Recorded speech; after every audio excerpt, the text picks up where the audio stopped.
The first thing I feel is warmth. Someone's holding my hand. My eyelids are heavy, reluctant to open. There's a steady beeping nearby, a heart monitor, I realize, and the sharp, sterile smell of disinfectant burns my nostrils. Hospital. I'm in a hospital. Ethan. The voice cracks with emotion.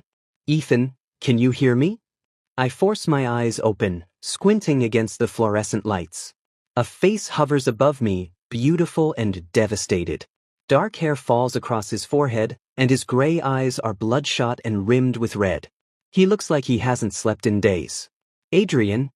My voice comes out as a rasp. His face crumbles with relief. Oh God, Ethan. I thought. He presses his forehead against our joined hands, his shoulders shaking. I thought I'd lost you. Something about the gesture feels intimate. Too intimate. I try to pull my hand away, but he's gripping it like a lifeline. What happened? I ask. Car accident. 3 days ago. He finally looks up, and there's something desperate in his eyes. You don't remember? I search my memory. The last thing I recall is Thursday morning? I'd gotten coffee at the usual place, went to work at the marketing firm, came home and what's today's date? October 15th. My stomach drops. What year? Adrian's expression shifts to concern. 2024. Ethan, what year do you think it is? 2021, I whisper. The color drains from his face. A doctor enters, breaking the moment. Adrian reluctantly releases my hand as she checks my vitals, asks me questions. Yes, I know my name. Yes, I know where I am. No, I don't remember the last 3 years. Retrograde amnesia, she says gently. Not uncommon with head trauma. The memories may return gradually, or, she hesitates, they may not. After she leaves, Adrian moves his chair closer. Too close. Do you remember me? He asks softly. Of course. You're my best friend. I try to smile. Well, you were, before you left for that internship in Seattle. We kind of lost touch after you moved. Something flickers across his face. Pain? Guilt? It's gone before I can identify it. Right? He says carefully. We reconnected. A lot has changed, Ethan. Over the next few hours, visitors trickle in. My sister Maya arrives, and I'm relieved to see a familiar face that makes sense. But when she sees Adrian still at my bedside, her expression hardens. Can I talk to my brother alone? She asks, her tone icy. I'm not leaving him, Adrian says firmly. Adrian. Maya, it's fine, I interrupt, confused by the tension. He can stay. She shoots him a look I can't decipher, then leans down to hug me. I'm so glad you're okay, she whispers. But then quieter only for me, call me later. Please. After she leaves, I reach for my phone on the bedside table. The lock screen makes my breath catch. It's a photo of me and Adrian. We're at a beach somewhere, golden hour light, and he's kissing my cheek while I'm laughing at the camera. We looked happy and loved. Adrian, I say slowly, are we together? He goes very still. For a long moment, he just stares at me, and I swear I see a dozen emotions flash through his eyes. Hope, fear, calculation, something darker I can't name. Then he smiles. It's soft, achingly tender. You really don't remember anything, do you? That's not an answer. Before I can press, he stands. The doctor said you need rest. I'm going to talk to them about your discharge. He leans down and presses a kiss to my forehead, lingering, possessive. I'll take care of you. I promise. After he leaves, I scroll through my phone with trembling hands. The photos tell a story I don't remember living. Dozens of pictures of us, holding hands at a street festival, sharing pasta at a romantic restaurant, cuddling on a couch, Adrian's arm around me at what looks like a wedding. There are couple selfies, vacation photos, intimate moments. But something niggles at the back of my mind. In every photo, Adrian is looking at me with absolute devotion. But my smile, sometimes it doesn't quite reach my eyes. I find the photo gallery labeled Our Place and open it. It's an apartment I don't recognize, decorated with both our things. There's a drawer open in one photo showing matching silver rings. My heart pounds. Why can't I remember any of this? The door opens. Adrian returns with paperwork. Good news, you're being discharged tomorrow. You'll stay with me during recovery. His tone brooks no argument. Maybe I should stay with Maya? Ethan. He sits on the bed, taking both my hands. I know this is confusing, but I've been taking care of you for years. Let me continue doing that. Please. There's something in his eyes, pleading and possessive all at once. Against my better judgment, I nod. That night I can't sleep. I keep staring at the photos, trying to force the memories to surface. In one picture, buried deep in the camera roll, I notice something. It's dated 2 years ago, just me, alone, looking exhausted. The caption I wrote says, "Biggest mistake of my life." But I can't tell him the truth. What truth? I look up at the dark hospital room, at Adrian asleep in the uncomfortable chair beside me, his hands still reaching toward my bed even in sleep. A chill runs down my spine. What happened in those 3 missing years? Adrian's apartment, our apartment, he keeps reminding me, is beautiful. Floor-to-ceiling windows overlook the city, modern furniture, photos of us everywhere. It should feel like home. It doesn't. I set up the guest room for you, Adrian says, carrying my bag inside. I know you need space while you adjust. I'm grateful but also confused. We don't share a room? Something flashes in his eyes. We did. But I don't want to pressure you. He sets my bag down gently. Everything at your pace, Ethan. I promise. The first few days blur together. Adrian is attentive, too attentive. He cooks my favorite meals. How does he know I now hate cilantro when I used to love it? He brings me tea exactly how I like it. He sits beside me on the couch while we watch TV, his arm draped casually over my shoulders, fingers playing with my hair. It should feel natural.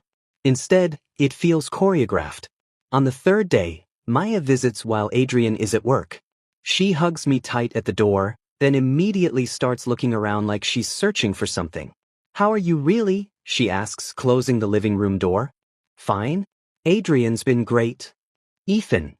She grabs my hands, her expression intense. Are you really okay with this situation? What situation? She opens her mouth, closes it, struggles with something. Never mind. Just promise me you'll call if you need anything. Anything. After she leaves, I'm unsettled. I start exploring the apartment more carefully, looking for clues to my missing years. In the study, I find a journal, my handwriting. I flip through pages of mundane entries until I reach one from 2 years ago. I made the biggest mistake I ever made. Everything is spiraling and I don't know how to fix it. I can't tell him the truth. If he knew what I really... The entry stops mid-sentence, like I was interrupted. My hands shake as I flip forward, but the next 30 pages are torn out. Carefully removed. Find anything interesting? I jump. Adrian stands in the doorway, still in his coat. His expression is pleasant, but his eyes are sharp. I didn't hear you come in. Early day. He walks over, glancing at the journal in my hands. Your old journal. You stopped writing in that one after. He trails off. After we got serious. Why are pages missing? Are they? He takes the journal, flipping through it with practiced ease. Maybe you tore them out yourself. You always said you hated rereading your dramatic phases. He laughs, but it sounds forced. That night I can't sleep. Around 2 a.m., I hear my bedroom door open. Adrian slips inside, moving quietly. I keep my eyes closed, heart racing as I feel him sit on the edge of my bed. His fingers brush my hair back gently. I know you don't remember, he whispers, but I meant every promise I made to you. I won't let anyone take you away from me. Not again. Not again? What does that mean? He leans down and kisses my forehead, lingering, possessive, then leaves. I lie awake until dawn, my mind racing. The next day, Adrian suggests I visit my office to help jog my memories. My coworker Oliver is at the front desk when we arrive. His eyes widen when he sees Adrian. Ethan, you're back. Oliver hugs me, then notices Adrian and his smile falters. And you brought him. Of course, Adrian says smoothly, his hand finding the small of my back. I'm not letting him out of my sight. Oliver's jaw tightens. But, of course. He pulls me aside when Adrian steps away to take a call. Listen, I can't believe he actually showed up here. Does Maya know? Know what? He stares at me. Oh God, you really don't remember anything, do you? Oliver, what? Ethan, let's go, Adrian calls, his tone pleasant but firm. You're getting tired. On the drive home, Adrian is quiet. When we hit a red light, his knuckles are white on the steering wheel. Oliver always had a thing for you, you know, he says casually. It used to bother me how much time you spent with him. We're just co-workers. I know, but you've always been too trusting. Too blind to when people want something from you. He reaches over and squeezes my thigh. Good thing I'm here to protect you. The possessiveness in his voice makes my skin crawl. That evening, while Adrian showers, I search his closet for something, anything, that might explain the wrongness I feel. Behind a stack of sweaters, I find a box. Inside, a hospital bracelet with my name, dated 3 years ago. A police report about a domestic disturbance at my old address. And a restraining order draft, with Adrian's name on it, that was never filed. My blood runs cold. The shower turns off. I shove everything back, my hands shaking, and retreat to my room. When Adrian knocks softly and asks if I want dinner, I claim I have a headache. He enters anyway, sitting on my bed. Ethan, what's wrong? You've been distant all evening. Nothing, I'm just tired. Don't lie to me. His voice is soft, but there's steel underneath. We promised we'd always be honest with each other. Adrian. I take a breath. I found the box. In your closet. The color drains from his face. For a long moment, he doesn't move. Then tears start streaming down his cheeks. Please, he whispers, grabbing my hands. Please don't leave me again. I know how it looks, but I've changed. I'm better now. These last few months with you have been everything to me. I can't. His voice breaks. I can't lose you again. Finn. What do you mean again? He's sobbing now, pressing his forehead against our joined hands. I'm sorry. I'm so sorry for everything. But please, just give me a chance to explain. Tomorrow. I'll tell you everything tomorrow. But as I look at him falling apart in front of me, I realize with growing horror. I never asked him what I was running from 3 years ago. I think I just found out. Maya arrives at 8 a.m. sharp, her face set with determination. Adrian tries to block the doorway. He needs rest. Move, Adrian. Her voice could cut glass. Or I'm calling the police. Something in her tone makes him step aside. She takes my hand and leads me to a coffee shop 3 blocks away. We sit in the back corner, and she orders us both black coffee, her hands trembling. I should have told you the moment you woke up, she begins. But the doctors said not to overwhelm you, and I hoped, maybe you'd remember on your own. My stomach knots. Tell me what? She takes a breath. You and Adrian were never together, Ethan. Not really. The words hit like a physical blow. What? 3 years ago, Adrian came back from Seattle. You were so happy to see him, your best friend returning. You two picked up right where you left off.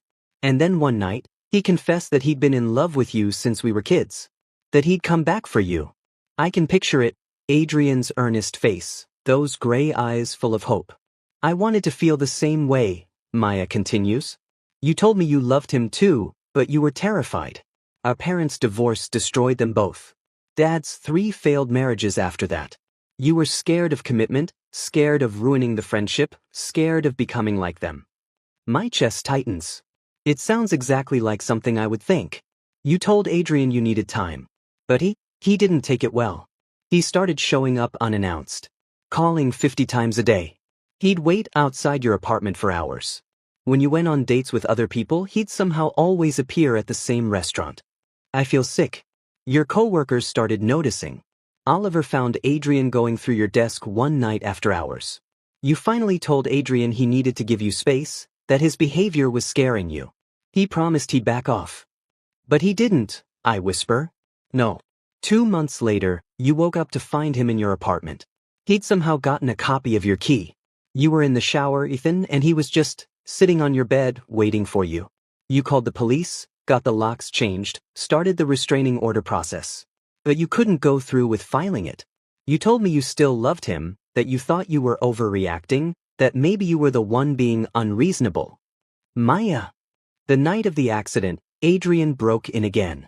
You ran. You were crying so hard you could barely see. That's when you crashed. The coffee shop spins around me.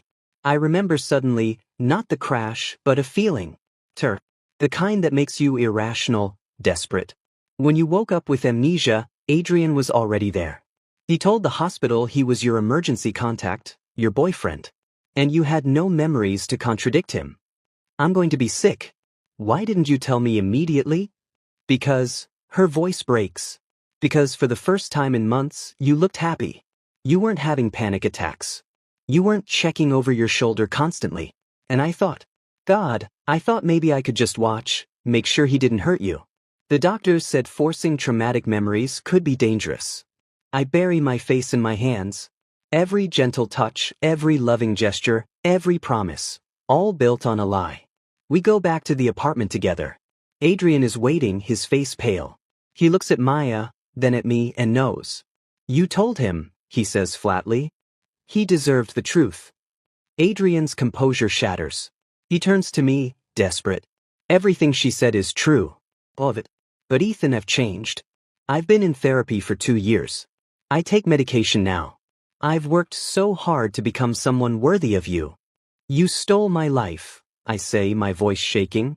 You let me believe we were together when you knew I was running from you. Because these months were the happiest of my life. He's crying now, ugly and raw. I know it was wrong. I know I should have told you immediately. But you were so peaceful. You smiled at me without fear. You let me hold you. For once, you weren't looking at me like I was a monster. Because I didn't remember that you are one. The words hang in the air. Adrian flinches like I've struck him. That's not fair, he whispers. The person I was 3 years ago, I'm not him anymore. If you could just see. I can't see anything through the lies. Maya steps between us. Adrian, you need to leave. This is my apartment. That you've been holding my brother prisoner in. I never, Adrian's voice cracks.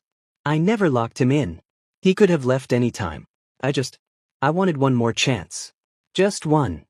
I stand, my legs shaking. I need to go. I can't breathe in here. As I move toward the door, Adrian grabs my wrist. Not hard, but firm. Please. Just let me explain everything. The therapy, the changes, why I did this. I jerk away, and the movement triggers something. A memory slams into me with devastating clarity. Adrian's face twisted with desperation. His hands on my shoulders, backing me against the wall. I love you. Why can't you just love me back? What's wrong with you? Adrian, you're hurting me. I would never hurt you. I'm the only one who really loves you. Why can't you see that? And then I'm screaming, I do love you, but you're suffocating me. I can't breathe around you. This isn't love. This is obsession. His face crumples. No, you don't mean that. You're just confused. If you'd just let me prove. I shove past him, grabbing my keys with shaking hands. He follows me, still talking, always talking. I get in my car. He's standing in front of it. Move, Adrian. Not until you calm down and listen. I reverse blindly, tears streaming down my face. The last thing I see is his devastated expression before the headlights of the truck. I gasp, stumbling. Adrian reaches for me, but I hold up my hand. I remember, I whisper. I remember everything. His face goes white. Then he crumples, sinking to his knees. I'm so sorry, he sobs. I'm so sorry. I wake to silence. The apartment feels empty in a way it hasn't since I moved in. A hollow, aching emptiness that makes my chest tight. Adrian? No answer. I find his bedroom door open, the bed neatly made. His closet is half empty. On the kitchen counter, there's a letter with my name on it, his handwriting shaky and uneven. I'm leaving. Not because I don't love you, God, I love you more than I should, but because I finally understand what love actually means. It means putting your happiness before my own. It means respecting your choices, even when they break me. I stole 3 months from you. I let you believe a beautiful lie because I was selfish and desperate and so tired of living without you. I'm not asking for forgiveness. I don't deserve it. I've contacted a lawyer about the accident. I'll face whatever consequences come. You don't have to protect me anymore. I'll love you forever, but from a distance this time. That's what I should have done 3 years ago. I'm sorry for stealing your choice. Always yours, Adrian. My hands shake. I should feel relieved. Vindicated. Free. Instead, I feel like I'm drowning. I grab my phone and call Maya. He left. Good, she says firmly. Ethan, that's good. You can finally. Can you come over? Please. She arrives within 20 minutes, finding me still sitting at the counter, staring at the letter. She reads it over my shoulder, her expression softening slightly. What are you thinking? She asks gently. I don't know. I press my palms against my eyes. He was obsessed and dangerous, and he broke into my apartment. He caused the accident that took 3 years of my memories. I should hate him. But the Adrian who took care of me these past weeks, he was gentle, patient. He could have lied forever, but he didn't. When I confronted him, he broke down. He didn't make excuses or try to manipulate me. I look at Maya. What if people can change? Some people can, she says carefully. But Ethan, he didn't just cross a line. He obliterated it. Multiple times. I know. I stand, pacing. But I also remember what I said to him 3 years ago. I love you, but you're suffocating me. I loved him, Maya. I was just too scared to deal with it. That doesn't excuse what he did. I know that. My voice cracks. But it means we were both broken. We both hurt each other. And maybe. I trail off, unsure. Maya puts her hand on my shoulder. What do you want to do? I don't know. I just know that this emptiness feels worse than the confusion. She sighs. Then figure it out. But I'm supporting whatever you decide, okay? Even if I don't agree with it. After she leaves, I find Adrian's therapy journals in his nightstand. He didn't take them. Maybe he meant for me to find them. I read for hours. Pages and pages of his struggle with obsession, his fear of abandonment, his guilt over what he did. Entries about learning healthy boundaries. About accepting that love isn't possession. About preparing himself to let me go if I ever remembered. Dr. Chen asked what I'd do if Ethan's memories returned. One entry from a month ago reads, I told her I'd tell him the truth and accept whatever he decided. She said that's growth. But God, the thought of losing him again makes me want to crawl out of my skin. I have to be better. For him.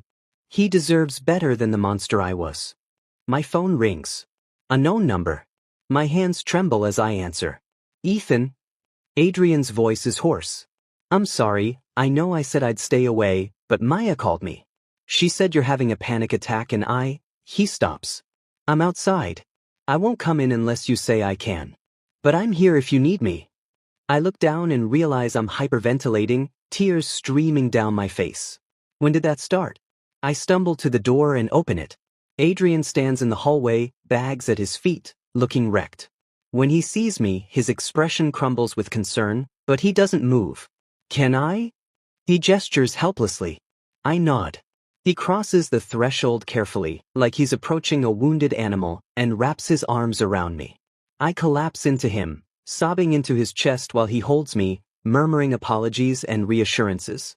I was in love with you too, I finally say, my voice muffled against his shirt. Back then, I was just scared. And maybe, I pull back to look at him. Maybe I still am. His breath catches. Ethan. But I'm tired of being scared. I'm tired of running from things that hurt me. I wipe my eyes. You hurt me, Adrian. What you did was wrong and terrifying, and I can't just forget that. I know, he whispers, his own tears falling. I know. But I also saw who you became these past weeks. The therapy journals, the way you let me go even though it destroyed you. I take a shaky breath. I want to try. Not as boyfriends. Not yet. Maybe never. But I want to heal properly this time. Together. With therapy and boundaries and honesty. Are you sure? His voice is desperate with hope and fear. I don't want you to do this out of pity or... I'm not. I squeeze his hand. I'm doing this because I think we both deserve a real chance. The chance we never gave ourselves before. He nods, tears streaming freely now. Good. Anything you want. Any boundary you set. I'll do whatever it takes. 3 weeks later, we sit across from each other at a small Italian restaurant.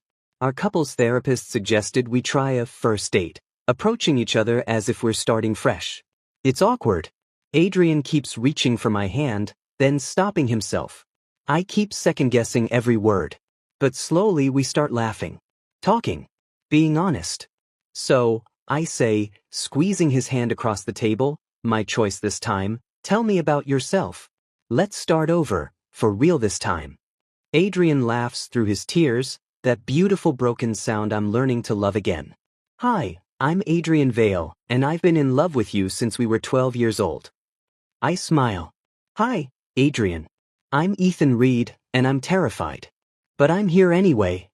That's the bravest thing I've ever heard, he whispers.